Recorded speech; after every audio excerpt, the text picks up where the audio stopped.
કેપેસિટરનો બીજો ઉપયોગ બાયપાસ કેપેસિટર અથવા તો ડીકપલિંગ કેપેસિટર તરીકે જોવાનો છે.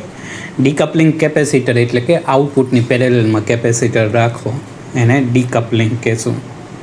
અને કપલિંગ એટલે આઉટપુટની સિરીઝમાં કેપેસિટરને રાખવું, એને કપલિંગ કેપેસિટર કહેશું. તો પ્રોસેસર એનું કામ ક્લોકના સિગ્નલના આધારે કરે છે અને ક્લોક જનરેટ કરવા માટે આપણી પાસે ક્રિસ્ટલ હોય છે અને ક્રિસ્ટલને SMPSથી પાવર મળે છે. SMPSથી DC સપ્લાય ક્રિસ્ટલને મળે છે. ક્રિસ્ટલ એના ઉપરથી ક્લોક જનરેટ કરે છે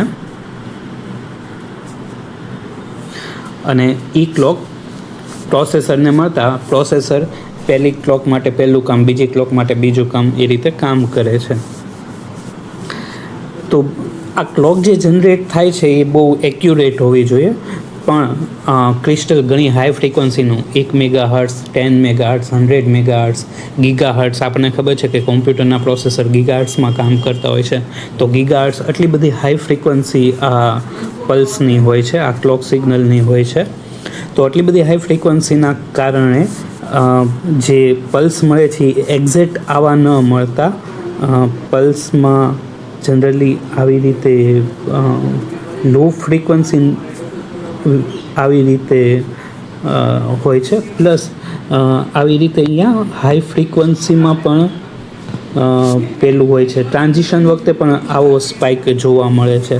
તો એક્ઝેક્ટ આવી ક્લોક ન મળતા આ રીતના નોઇઝ જોવા મળે છે. ઓકે, તો એના માટે આપણે ડીકપલ કેપેસિટરનો ઉપયોગ કરીએ છીએ. હા, હવે અહીંયા જુઓ, અહીંયા જે ક્લોક સિગ્નલ જનરેટ થાય છે તો જ્યાં ટ્રાન્ઝિશન છે 0થી વોલ્ટ વધે છે ત્યાં આવા સ્પાઇક જનરેટ થાય છે, એટલે એ બહુ હાઈ ફ્રિકવન્સી નોઇઝ છે. આની ઇફેક્ટ SMPS દ્વારા પૂરો પાડવામાં આવતો DC 5 વોલ્ટ પર પડે છે. તો આના પ્રોબ્લેમ માટે આપણે ડીકપલિંગ કેપેસિટર લગાડશું. હા સ્ટુડન્ટ્સ, આપણે અહીંયા ઇલેક્ટ્રોલાઇટ કેપેસિટર SMPS પાસે લગાડશું તો એ જે ક્લોકમાં આવી રીતે જે અહીંયા લો ફ્રિકવન્સી ને લીધે જે ઇસ્યુ જનરેટ થતા હતા, આપણને આવું એક્ઝેક્ટ જનરેટ થશે. બરાબર, આ જે અહીંયા સહેજ રાઉન્ડ ટાઈપનું મળતું હતું એની બદલે થઈ જશે.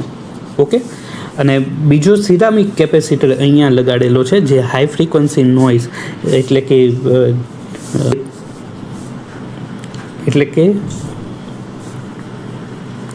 કે જે અહીંયા આવી રીતે નોઇઝ છે કે તમને કીધું કે ટ્રાન્ઝિશન વખતે આવી રીતે નોઇઝ હોય છે.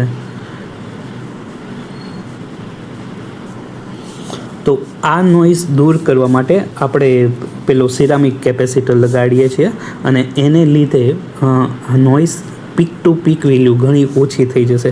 જે અહીંયા હાઈ ફ્રિકવન્સીમાં પીક ટુ પીક ઘણી દેખાડે છે એ અહીંયા હાઈ ફ્રિકવન્સીમાં ઘણી ઓછી થઈ જશે.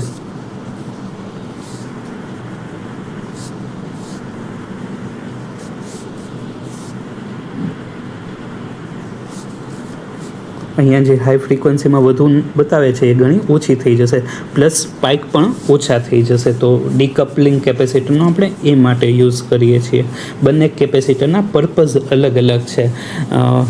આવા કોમ્પ્યુટર મધરબોર્ડમાં તમે આવા ડીકપલ કેપેસિટર છે એ પ્રોસેસર પાસે આવા ઘણા બધા જોશો અને દરેક કેપેસિટર જુદી જુદી ફ્રિકવન્સીને એ ફિલ્ટર આઉટ કરતા હોય છે.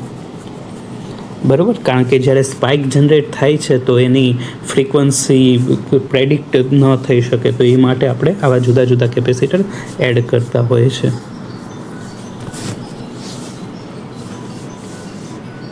આમ ઇલેક્ટ્રોલાઇટ લો ફ્રિકવન્સી એટલે કે આ જે લો ફ્રિકવન્સી છે એને દૂર કરવા માટે અને સિરામિક કેપેસિટર છે એ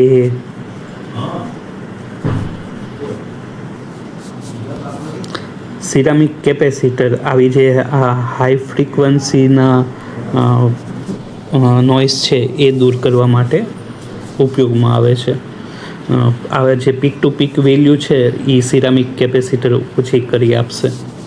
રાઈટ, અને આપણે એવા ઘણા કેપેસિટર લગાડીએ છીએ. આ છે આને બાયપાસ કેપેસિટર અથવા ડીકપલિંગ કેપેસિટર પણ કહીએ છીએ.